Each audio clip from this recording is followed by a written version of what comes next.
it's a game app which basically catalogues all of your video game collection in one place on your phone. And I've never, I mean, this is my absolute favourite app. I've never seen something with more versatility and usefulness than any other kind of app that's been produced, and it's free. It's been so useful. I've actually bought all of the additional add-ons for the couple of pounds that this has, and donated a bit to the creator of this app, because it is so useful. It is so good, and I'm going to go through some of its features bit by bit right now. What should we go on? Let's go on the Nintendo GameCube. Why not?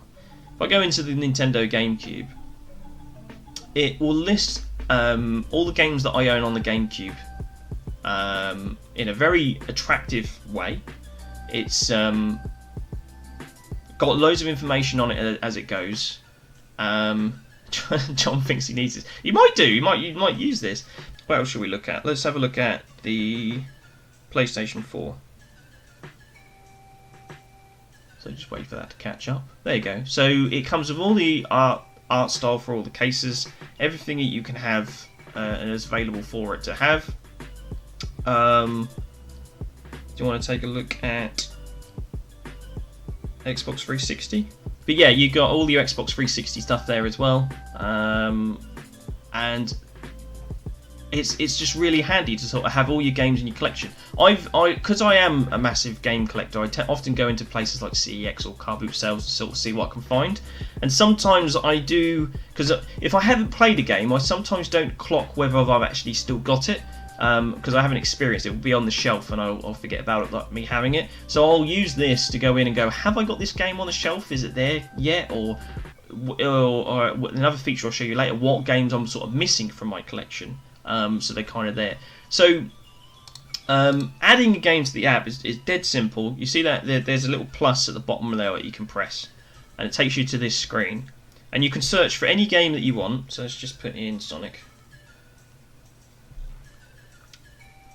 and what it does is it searches for any game, regardless of whether it's official release or kind of like even like a fan game, a popular fan game, and it will list them all in this app for you to add.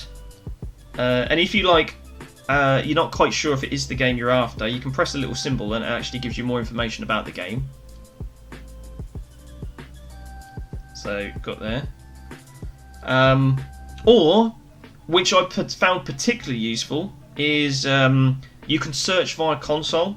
So I kind of missed the PlayStation 2 because I was hardcore GameCube at the time, and PlayStation 2 just wasn't for me. It was the devil console, taking away Nintendo's popularity. Man, I was a stupid kid. But anyway, you can search via console, and what I did with this app is I searched for PlayStation 2, and it will actually give you a full list of every released PlayStation 2 game. So you can go, what was actually available for this console? Is it worth my time? Oh, I didn't realise this console was available. This game was available on here. And I've found things like, there was more Street Fighter games on PlayStation 2 than I was aware of. I found Echo the Dolphin on there. Wetrix 2, I had no idea there was a Wetrix 2 until I got this app, searched through it, and found that Wetrix 2 existed. So yeah, really easy to sort of search a whole console's catalogue. Really easy to add to it. You just literally search for a game, press the button, press add, and it's in your collection, and then you just find it. You just find it in this big list. There we go. You can just add it to your list, and then they'll keep counting up, and away you go. So another good feature of it is you can filter it. So say I've got like 1,300 games in this collection here. Maybe I want to filter it. I can search. I can turn it off so it's not in console format, so it just literally comes in alphabetical order. So there's all my games in alphabetical order if I don't want them broken down into console. I can filter them and decide to have them by developer. Although there we go. So there's all the games by each developer as I've got them on there. Genre. And all the games. There's all my fighting games. And when you've got a lot of games, it's having something like this to sort of sort it out and keep on top of what you've got. I think is really useful. You can order them by platform, so you how they list, so they don't have to just appear alphabetically. You can have them by, and some of these are really cool. Say for example, you've got a game coming out, Zelda Skyward Sword is coming out very soon. I think it's about 3 weeks away. So I don't want a massive RPG, but I feel like playing one. You can actually put in here how long it is to complete it. So how long to beat title, right? And it will list the games in order of how quick they are to beat. What it's done now is it's put all the games in order of how quick they are to beat on average based on howlongtobeat.com. So Windjammers is a basic arcade game. I can do that in less than an hour. But you know, same with Panzer Dragoon. It's only a couple of hours long game. User rating. So you basically can give each game your own score. And it will list them on what you think is the. You know, there's my Switch collection, and which I think is the best games on the console at the moment. You can list them by your own score, or you can list them by Metacritic. So you can see what Metacritic is rating the best. Although I find with the Metacritic ones, descending, I think that's probably best. I find sometimes with the Metacritic ones, there we go. Sometimes if they haven't decided to, if the game's too new or if the game's too old, Metacritic don't have a score for it. So putting it in ascending order from worst to best doesn't always give you the best results. But doing it from the best scored games will often do that really well for you there. So Squid Dude's got his Master System recently. This might be particularly useful for him. You could literally, Squid Dude, you can go on to this app, go into the search like I've shown you before on the Plus, look at Master System and list them in order of best games via Metacritic to give you an idea of what to look up on YouTube. Because you can, you can go on YouTube and you can put in best Master System games, but it's just one person's opinion. What I find with this is it's like grouping everybody's opinions together to give you a better understanding. 1300. Yes, I do have a lot of games.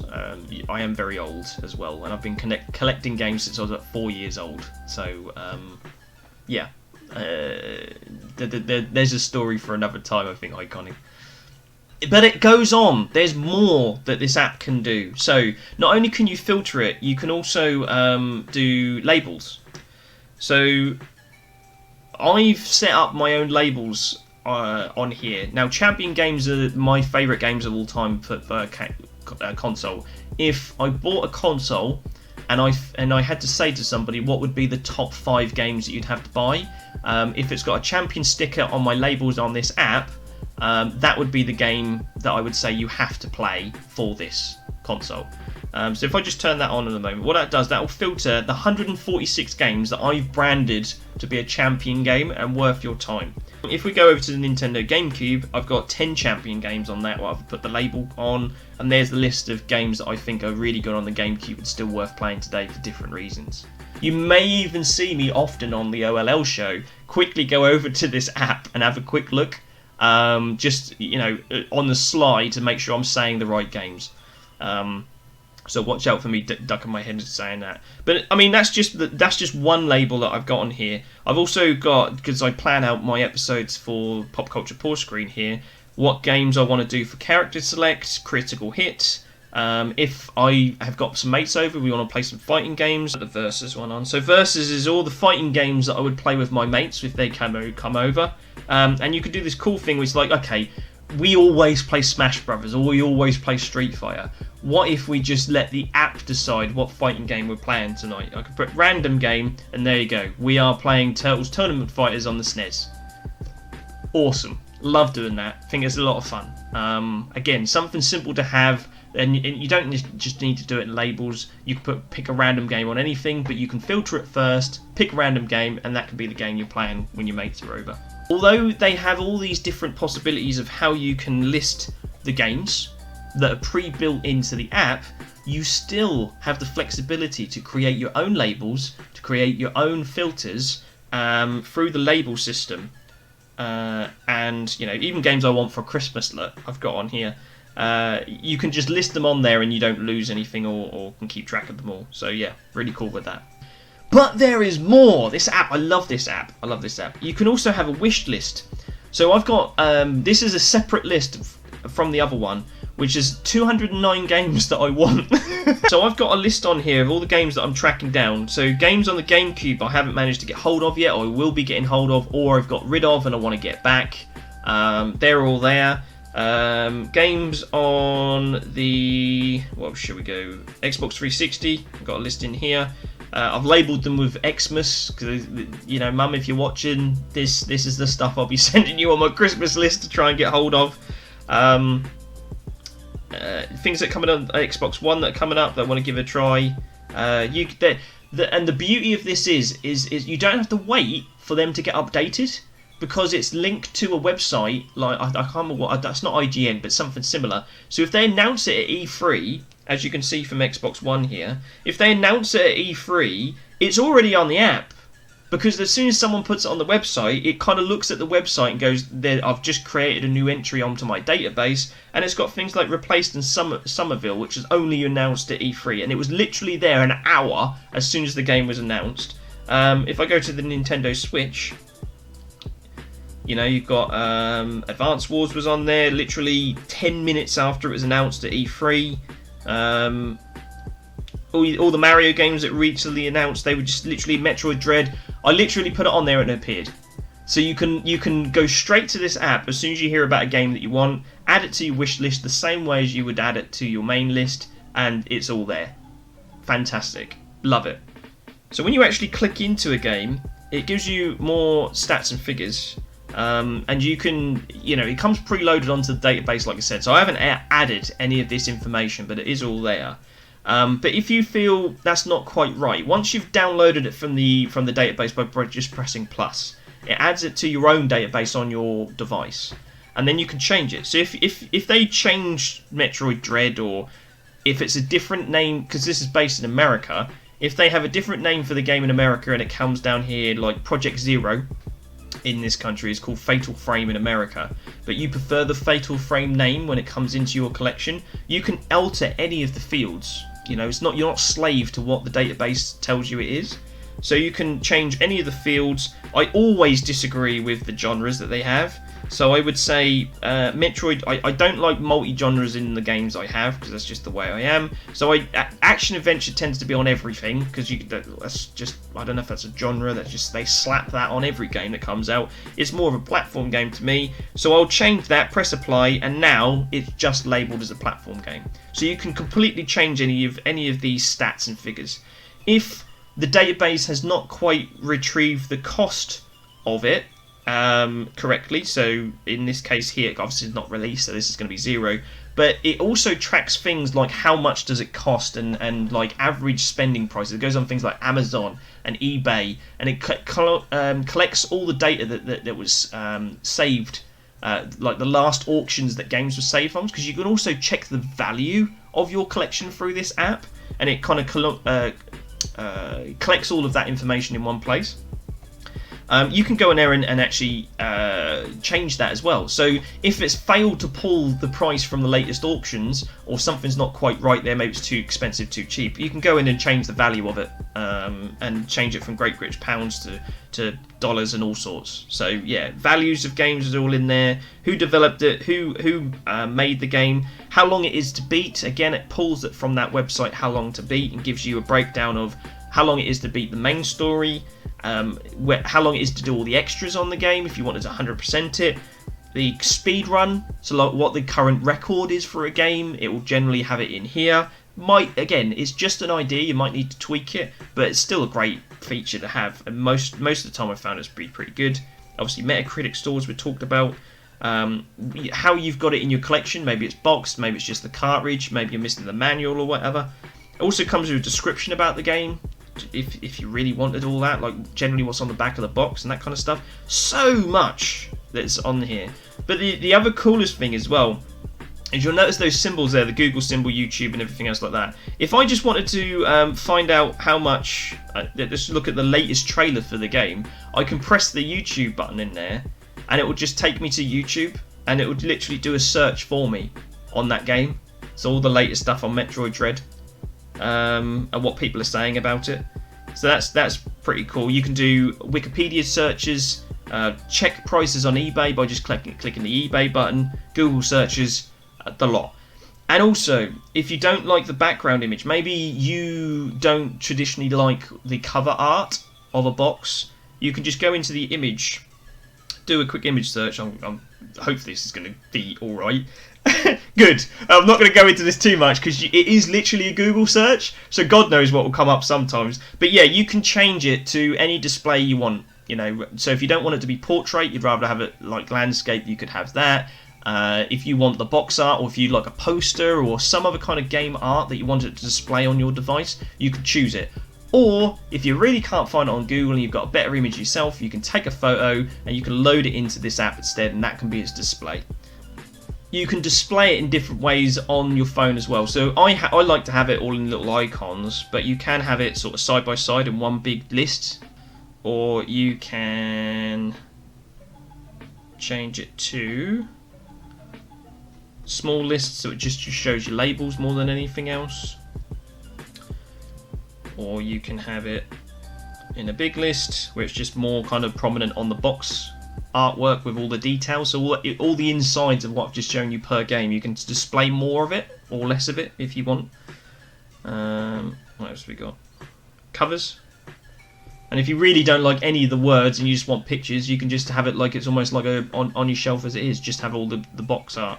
So very versatile, very versatile. You can also look at statistics. Now I wish the app did a little bit more than this on what it actually does. How much of my collection is on the Xbox, how much of my collection is on the Sega Saturn, and it puts all in percentages and things in that in a pie chart. Also what kind of genre you prefer. So my biggest genre at 23.8% is platform games. I wouldn't know that. Do I need to know that? I don't know. I think it's kind of cool that I do know that now. But yeah, this app can basically go through your whole collection and give you these statistics based on that. Also logs amiibos, which we'll go into later. I do wish it could do more of this. But that's okay, because if you want to do that and you're quite good with spreadsheets, you can actually export your entire collection and all of its information into a spreadsheet. And all the labels and columns that you've got at the top of the spreadsheet, if you're into that kind of thing, will actually keep all of that. You know, what genre, what's the developer, the publisher, the price, all of the information that this game collection app stores. You can export it into a CSV file, and then you can do your own statistics afterwards. But if there was any feedback I did have for the developer of this app, I did say I wish it could do more statistics than just these two pie charts here. But yes, it can also check Toys to Life. So I've got my entire amiibo collection on here. Which amiibos I'm missing, the prices of them, which ones are available and out. This doesn't get quite updated quite as regularly as the rest of the app does, to be fair, but still pretty cool to have as an additional feature. Skylanders is on here. If you're into Skylanders, Lego Dimensions as well, and Disney Infinity covers all those. So there's your Skylanders. If you want to keep track of all your Skylanders prices, where to get them, what types are available, all that kind of stuff, they are there as well. Then there comes the stuff that you can customize yourself. So on here I also have franchises. So I've actually gone in and also set up franchises. So how many of each game of franchise I've got, what my most popular franchises are, and how many games of those I own. And it sort of breaks them down into how many games that you own, how many you got in your wish list coming up, of each of the franchises that you do have. Because it is this versatile where you can actually do all these different features with that, what I particularly like is it has a hardware option. Now, I don't need to catalogue my hardware as much as what I do my software. John, back in the day, when he collected all these hardwares, might have actually preferred that. And it does do the same kind of stuff, you know, specifications, prices, what kind of accessories you have for your hardware, that kind of thing under the hardware tab. But I didn't want that, so I decided to repurpose the hardware to cover how much anime I have. and sort of do that instead. So you can repurpose a section of the app yourself and catalog all of your anime. So I did that, and I've even gone out and tried to find anime apps that catalog anime, and it still doesn't give me nearly as much functionality as what this does. So this anime app allows me to also do the same things. Whether how long how much how many hours are in the anime to watch it in its entirety, what versions I own, what the developer of it or the director of it are, and all that kind of stuff. It allows you to do all of that. Yeah, I didn't need it for hardware. I've repurposed it for anime. I've also got an anime app built into this thing as well as a result. So, yes, it takes a while to add all the games. You might have if you're sad like me and you like cataloguing everything and sorting through and making sure your game's on your shelf in alphabetical order, because that's just kind of saddo that I am, this is a nice little company app to do it. You can scan barcodes with this app and it will immediately find the game. So rather than typing everything in it individually, you can hold the barcode up to your camera's phone. It will scan the barcode and find it on its database yourself, but it's still quite a long time to sort of get everything into the app sometimes, especially if you've got a big collection. If you're just starting, obviously it's a little bit better because you can build it up as you go, but for me, I quite enjoyed sort of building this app as I go and playing through and doing it all. But let's say you put everything into this app and then you get a new phone, or you're like, why would I bother with all this information, and then the phone gets lost or broken, or something goes wrong with the phone and you lose all that effort that you did putting it into your phone in the first place. Disaster, right? You can back it up. So there's two ways to do this. You can back it up to a website that you can store all of the information and everything you've logged into this app onto a website, and then pull from that website onto any other device after the fact. It also has its own unique file type, so you can back up under this menu here. You literally just press backup. You press the backup button there, and it logs it and saves a file on your device with that. You can then take that file off the device, download the app on anything else, and then basically upload it to the app, and it will just reinstall everything that you've done. So you don't lose it, and you can change it to a different phone, or you can put it on a different device. Very versatile. I love this app. It's my favourite app. I use it all the time, to try and make sure I'm giving people correct answers on prices on things and stuff like that. It helps me keep track of all that, and my own collection, and what's coming out, and notifications. It just does so much, and I love it. I think it's really good, and as it's free, do it. 9, 8, 7